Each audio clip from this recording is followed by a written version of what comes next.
Israel and Iran exchange missiles in brief escalation before Trump tells them to knock it off, proving once again that the art of the deal works better than decades of failed diplomacy. In a shocking development that lasted approximately long enough for everyone to refresh their news feeds, Israel and Iran traded missile strikes Sunday night and Monday morning, the first such direct exchange since the fragile US brokered ceasefire took effect 2 months ago, before both sides suddenly remembered they have better things to do, like not getting turned into parking lots. According to sources who actually know what's going on, Iran launched a barrage of ballistic missiles toward Israel in retaliation for Israeli strikes on Hezbollah targets in Beirut. Israel, never one to leave a party early, responded by hitting military sites in Iran and even a petrochemical complex, because nothing says measured response like reminding the Ayatollahs that their oil infrastructure makes excellent fireworks. Explosions were reported in Tehran, Tabriz, and Isfahan, with Iranian state media immediately claiming massive victories and strategic retreats by the Zionist entity. But fear not, dear readers, the whole thing wrapped up faster than a liberal's principles at a faculty senate meeting. President Donald J. Trump reportedly picked up the phone, told Israeli Prime Minister Benjamin Netanyahu to hit the brakes, and boom, both sides agreed to halt further attacks.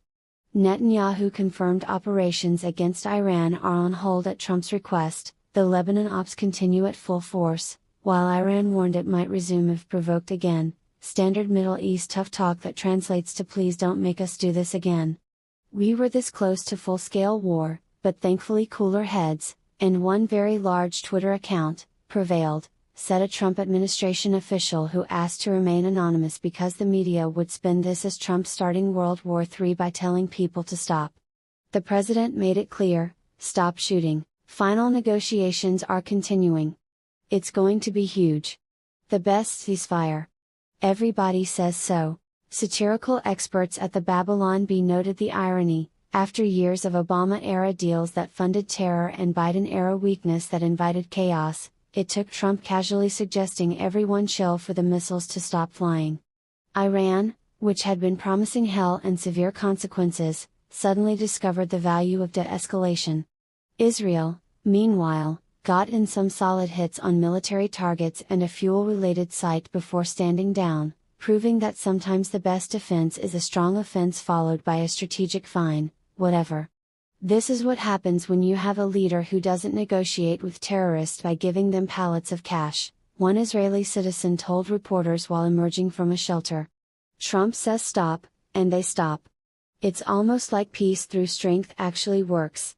Critics on the left are already calling it a failure of diplomacy, warning that the fragile truce is hanging by a thread and that Trump's aggressive style is to blame. Others pointed out that the region has been a powder keg for decades, and at least this time the matches were quickly extinguished before the whole thing blew up into something requiring UN resolutions and strongly worded hashtags. As of press time, markets were jittery, oil prices spiked, and experts predicted the ceasefire would hold until the next inevitable provocation, probably sometime after lunch. Trump posted on Truth Social that negotiations for a lasting deal are advancing beautifully, adding that Netanyahu doesn't call the shots but everyone should still listen when the big guy talks. Stay tuned for more updates, or don't, it's the Middle East. It'll probably happen again tomorrow.